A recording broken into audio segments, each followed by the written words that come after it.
Weather if it is a short film, feature film or a web series, ನಾವು ಅದನ್ನು ಹೇಗೆ ಬರ್ಕೊಂಡಿರ್ತೀವೋ ಹಾಗೇನೆ 100% execute ಮಾಡೋಕ್ಕಾಗಲಿಲ್ಲ ಅಂದರೂ ಪರವಾಗಿಲ್ಲ. 50% ಆದ್ರೂ ನಾವು ಬರ್ಕೊಂಡಿರೋದು ಪ್ರಾಪರ್ ಆಗಿ ಎಕ್ಸಿಕ್ಯೂಟ್ ಆಗಬೇಕು. ಹಾಗೆ ಮಾಡಿದ್ರೆ ಮಾತ್ರ ನಾವು ಗೆದ್ದ ಹಾಗೆ. ಇಲ್ಲಾಗಿರೋದು ಕೂಡ ಅದೇನೆ. ನೀವಿನ್ನೂ ನನ್ನ ಚಾನಲ್ಗೆ ಸಬ್ಸ್ಕ್ರೈಬ್ ಮಾಡ್ಕೊಂಡಿಲ್ಲ ಅಂತಂದರೆ ಈಗಲೇ ಸಬ್ಸ್ಕ್ರೈಬ್ ಮಾಡಿ ಮತ್ತು ನನ್ನ ಹೊಸ ಪ್ರಯತ್ನಗಳಿಗೆ ಸಪೋರ್ಟ್ ಮಾಡಿ ಅಂತ ಕೇಳ್ಕೊತೀನಿ. ಇಂಟ್ರೋ ಮುಗೀತು, ಸೀರೀಸ್ ಒಳಗೆ ಹೋಗೋಣವಾ? Steal, directed by Hetty MacDonald and Sam Miller. Written by Storis Nikias. Starrer by Sophie Turner, Jacob, Andrew and many more. Steel basically title ಹೇಳೋ ಹಾಗೇನೆ ಒಂದು ಹೈಸ್ಟ್ನ ಸುತ್ತ ನಡೆಯುವಂಥ ಸೀರೀಸ್. ರೀಸೆಂಟ್ ಡೇಸಲ್ಲಿ, ಅದರಲ್ಲೂ ಪೋಸ್ಟ್ ಕೋವಿಡ್, ಈ ಸೀರೀಸ್ ನೋಡುವಂಥ ಆಡಿಯನ್ಸ್ಗಳು ಜಾಸ್ತಿ ಆದರು. ಇಂಡಿಯಾದಲ್ಲಿ ಮಾತ್ರ ಅಲ್ಲ, ಆಲ್ ಓವರ್ ದ ವರ್ಲ್ಡ್. ಈ ಹೈಸ್ಟ್, ರಾಬರಿ, ಹಾಸ್ಟೇಜಸ್ ಈ ರೀತಿ ಬೇಸ್ ಮಾಡಿ ರೀಸೆಂಟ್ ಡೇಸ್ನಲ್ಲಿ ಸುಮಾರು ಸೀರೀಸ್ಗಳು ಬಂದವು. ಅದರಲ್ಲಿ ನನಗೆ ಓಕೆ ಅಂತ ಅನಿಸಿದ್ದು ಈ steel. Zara, which is played by turner, ಒಬ್ಳು ಕಾರ್ಪೊರೇಟ್ ಎಂಪ್ಲಾಯ್. ಒಂದು ದಿನ ಇವಳು ಕೆಲಸ ಮಾಡ್ತಿದ್ದಂಥ ಆಫೀಸ್ಗೆ ರಾಬರ್ಸ್ನ ಎಂಟ್ರಿ ಆಗುತ್ತೆ. ಆ್ಯಂಡ್ ಅವರು ಅಲ್ಲಿ ಏನು ಮಾಡಬೇಕು ಅಂತ ಅಂದ್ಕೊಂಡಿದ್ರೋ ಅದನ್ನು ಮಾಡ್ತಾರೆ ಕೂಡ. ಸೊ ಇವಾಗ ಪೊಲೀಸ್ ಡಿಪಾರ್ಟ್ಮೆಂಟ್ಗೆ ಆಫೀಸ್ ಎಂಪ್ಲಾಯೀಸ್ ಮೇಲೆ ಅನುಮಾನ ಬರೋದಕ್ಕೆ ಶುರು ಆಗುತ್ತೆ. ಆ್ಯಂಡ್ ಫೈನಲಿ ಝಾರಾ ಈ ಹೈಸ್ಟ್ನ ಪ್ರೈಮ್ ಸಸ್ಪೆಕ್ಟ್ ಆಗ್ತಾಳೆ.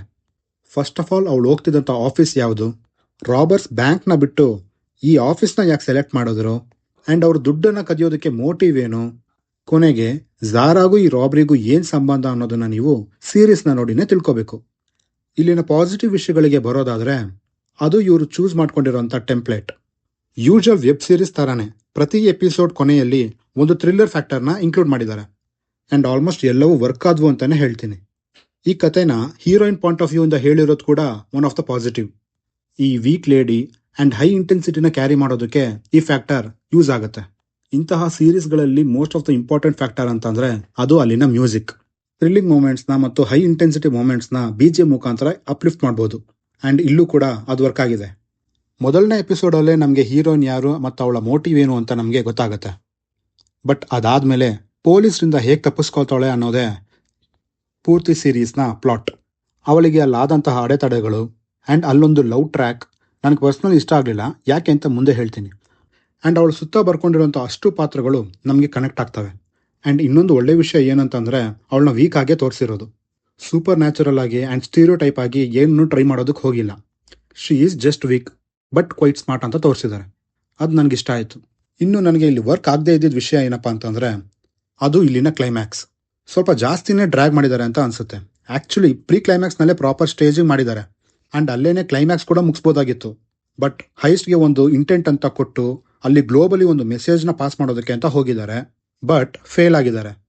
ಆ್ಯಂಡ್ ನಾನು ಅವಾಗಲೇ ಮೆನ್ಷನ್ ಮಾಡಿದಾಗೆ ಆ ಲವ್ ಟ್ರ್ಯಾಕ್, ಈ ಕಲ್ಲ ಪೊಲೀಸ್ ಮಧ್ಯೆ ನಡೆಯುವಂಥ ಲವ್ ಮನಿ ಹೈಸ್ಟಲ್ಲೂ ಸೇಮ್ ಇತ್ತು. ಇಲ್ಲೂ ಕೂಡ ಫೋರ್ಸ್ಡ್ ಅಂತ ಅನ್ಸುತ್ತೆ. ಝಾರಾ ಮದರ್ ಕ್ಯಾರೆಕ್ಟರ್ಗೆ ಪ್ರಾಪರ್ ಕ್ಲೋಸರ್ ಅಂತ ಕೊಟ್ಟಿಲ್ಲ. ಝಾರಾ ಪಾತ್ರ ಕೂಡ ಕ್ಲೈಮ್ಯಾಕ್ಸ್ನಲ್ಲಿ ಕ್ಯಾರೆಕ್ಟರ್ನ ಆರ್ಕ್ ಕೆಳಗೆ ಬೀಳುತ್ತೆ. ಸೊ ಓವರ್ ಆಲ್ ಆಗಿ ಹೇಳಬೇಕು ಅಂತಂದರೆ ಇಟ್ಸ್ ಅ ಡೀಸೆಂಟ್ ವಾಚ್ ಅಂತ ಹೇಳ್ತೀನಿ. ಲಾಸ್ಟ್ ಎಪಿಸೋಡ್ ನಿಮ್ಮ ಪೇಷನ್ಸ್ನ ಟೆಸ್ಟ್ ಮಾಡುತ್ತೆ, so B prepare for it. ಇನ್ನು ನೀವೇನಾದರೂ ಈ ಸೀರೀಸ್ನ ನೋಡಿದರೆ ಹೇಗೆ ಅನಿಸ್ತು ಅಂತ ಕೆಳಗಡೆ ಕಮೆಂಟ್ ಮಾಡಿ ತಿಳಿಸಿ. ನೋಡಿಲ್ಲ ಅಂತಂದರೆ ಅಮೆಝಾನ್ ಪ್ರೈಮ್ನಲ್ಲಿ ಅವೈಲೇಬಲ್ ಆಗಿದೆ, ಹೋಗಿ ನೋಡಿ. ಡೀಸೆಂಟ್ ವಾಚ್ ಅಂತ ಹೇಳ್ತೀನಿ. ವಿಡಿಯೋನ ಮುಗಿಸೋವಂಥ ಸಮಯ ಆಯಿತು. ಮುಂದಿನ ವಿಡಿಯೋದಲ್ಲಿ ಸಿಗೋಣ ಅಂತ ಹೇಳ್ತಾ ನಾನಿನ್ನು ಹೋಗ್ಬಿಟ್ಟು ಬರ್ತೀನಿ.